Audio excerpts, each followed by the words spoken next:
Is it Tuesday already? Is it? I think it is. It's 10 Toes Tuesday, and we've got a banger for you again today. Before I talk about who we're talking about today, as you know, if they're featured, they're always 10 toes down. This gentleman, he's half my age, and we referee soccer together.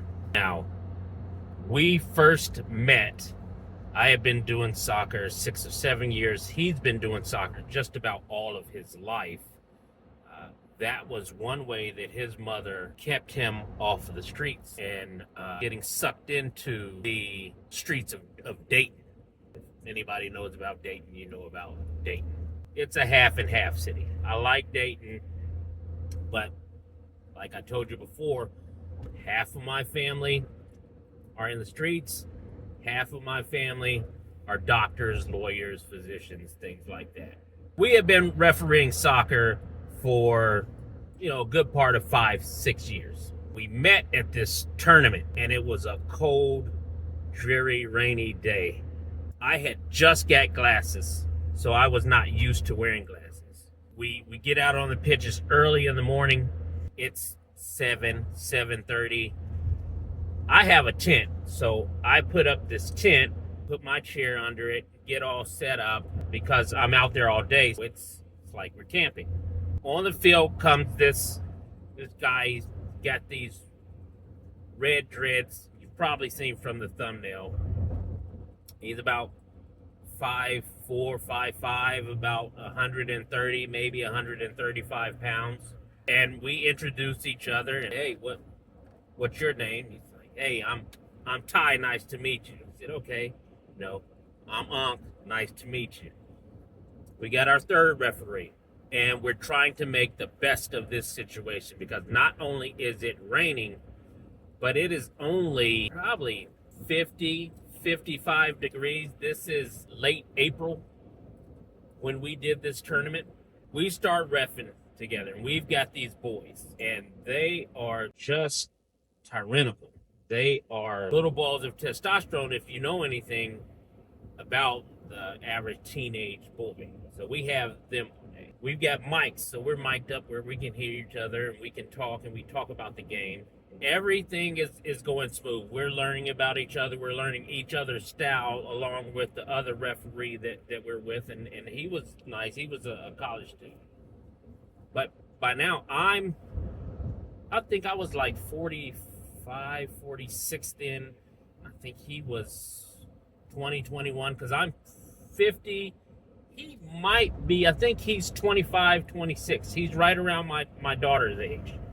But that's neither here nor there. All of a sudden, these boys come out, and one has on a gold ring. You can't wear any jewelry. So we send him off. One has a chain. We send him off. They keep rotating in and out, and each one has jewelry. We start to card. And we figure out that we like reffing together. One, because we just like reffing together, and it's hard to find good referees that you gel with sometimes on that level. Two, we're one of the few, I'm not going to say the only, because it's a few referees that look like me, but there's not that many. And some of them you really don't want to referee with. We just started gelling. At the end of the tournament, said, hey, I'd like to referee with you again. Can I get your number? We'll text and see what tournaments are coming up. Let's see if this works out. Let's see how we gel. He said, yeah. So, as usual, friendships, they start off a little slow. We got a couple tournaments. We really start gelling together. We were wearing headsets. We usually have one other crew member. Sometimes it was a person we knew. Sometimes it was younger people that we would mentor. And sometimes it would be another part of a crew that we get. But we started refereeing together. The thing that I found out was me and him gelled so well that it was equivalent of when I was growing up. It was a cartoon called Voltron. And you'd have these different lions, and when they went into battle, they'd form, it'd be 5 separate lions, they'd form this thing called Voltron, who was this big mechanical robot man, Each teammate had to make sure that his part was functioning so that the rest of the robot could do his job and defeat the monster. Now, I'm not saying that anything about soccer is a monster, but there are some things that you need to control, and you need to be in sync, or you'd like to be in sync with your partner, where you are flowing smoothly. Everything runs good. You know what he's going to do. He knows what you're going to do, and he's going to back you up on these calls. Young people around his age remember Power Rangers. So if we were Power Rangers, I'd be the Blue Ranger, he'd be the Red Ranger. But since we both are shorter, we both are black, sometimes these coaches think that they are going to get away with something, especially with him because he's a younger male. Nope. We'd form Voltron. Sometimes he'd be the head, I'd be the body. Sometimes I'd be the head, he'd be the body. But they found out very quickly, we're not taking any mess. It's not going to go down like that. I got my partner's back, and I know he has my back. I knew that then, and I especially know that now. We get on these coaches when they're getting on us. If it was smooth, we go smooth. The players, same thing. And we just control the game. What a lot of referees don't do is they are in the old-fashioned way of just taking abuse, and I'm not going to take any abuse. So we started kicking people out. We've done 2-3 seasons. It's been more than that. Probably 4 seasons of refereeing together. And over that time, we've developed that friendship. And he knows the quirks of the game. He knows the full, the basic rules.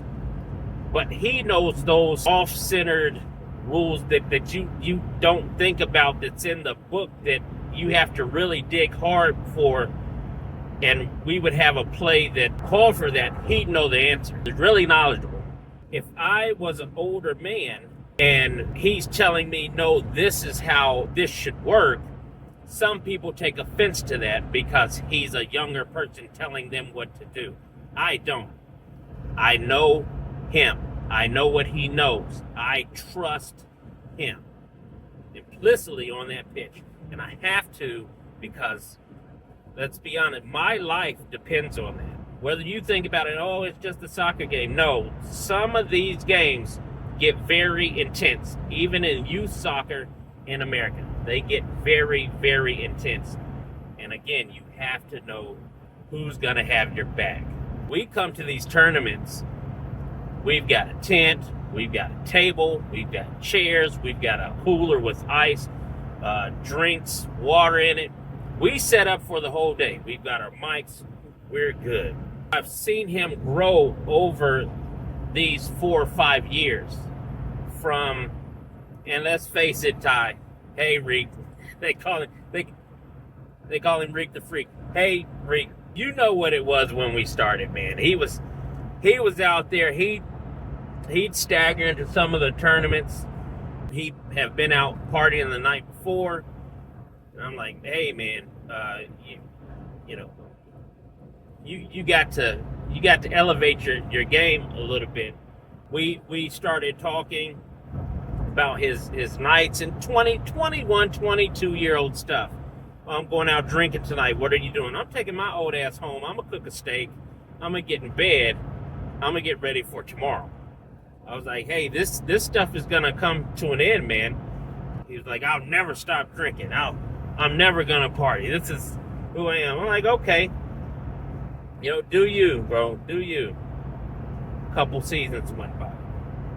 And I could see the progression of him getting physically older, but getting mentally older, getting mentally stronger, and wanting more than just party. Luckily, he had this job that was the typical 21, 22-year-old job where, you go and you work. In his job, he was like a bartender. They had like games. It was not a Chuck E. Cheese, but kind of like a Dave and Buster's, I guess.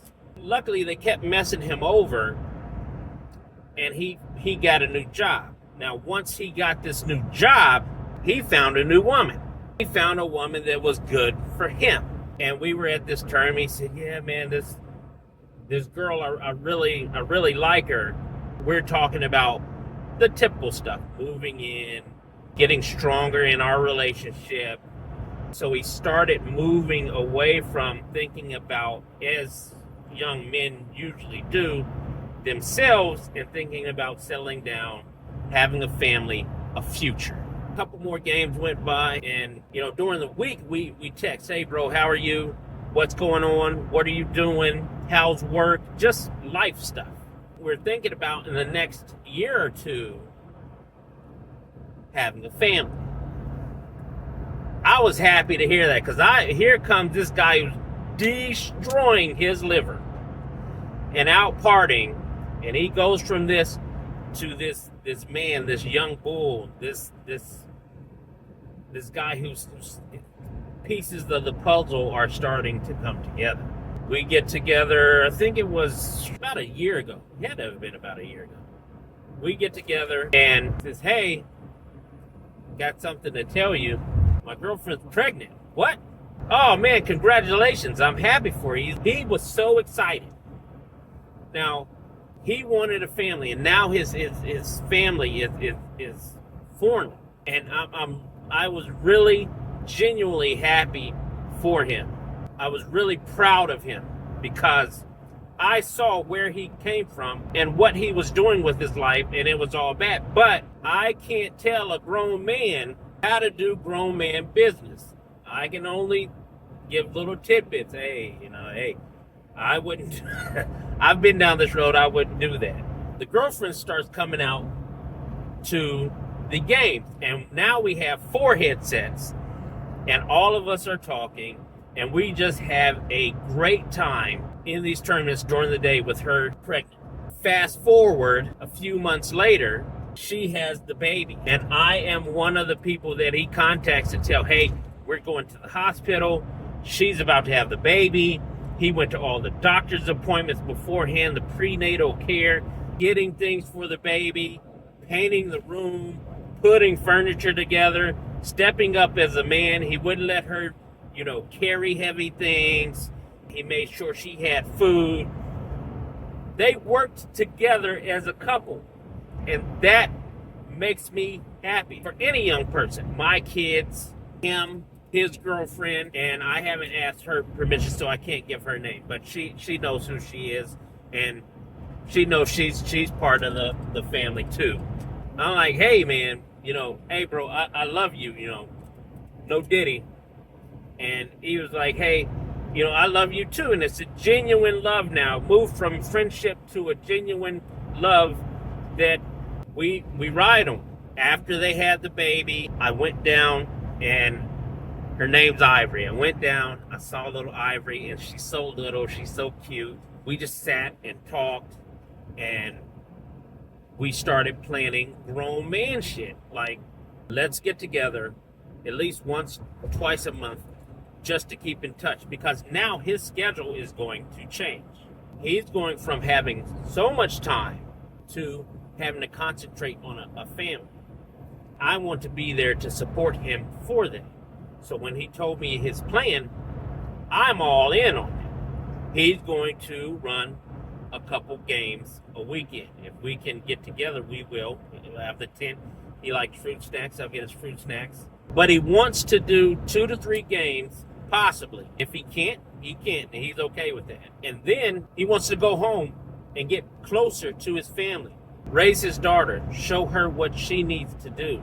Show her when she grows up what a man is supposed to be like, how a man is supposed to act, so that she has that atmosphere. And the same for mom. Mom is there with the child. She's very supportive of him, and together they make a great team. But we have to go back, because despite his youngness and things, he's always stood 10 toes down on that pitch. He's always stood 10 toes down for me. And in return, we have formed a tight friendship, a bond. I don't think that anything will ever be broken with that. It goes to show you that sometimes young and old bull, young bull come together and can stand 10 toes down together. I'm going to continue to support him on his man journey, on his father journey, on his life journey. And I love him. There's a few people that I do love that I spend enough time with that I can actually call them family. This is one of those occasions. And I was thinking about how to do this, how to talk about him a while ago. And a lot of times I get these 10 Toes Tuesdays and they just come to me. The subjects do. And I like to do these a lot of times in the truck because it helps me think. Ty, I know you're out there. Hey, we've got to go to the range. We've got some stuff to do. I just want to let you know that I'm really proud of you, bro. I'm really proud of you. Keep on doing what you're doing. Keep on growing as a man, and we're going to be all right. And you got a brother for life.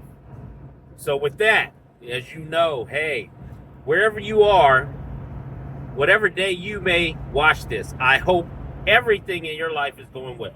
And until next time, and y'all know it will be a next time. Big Unc, out.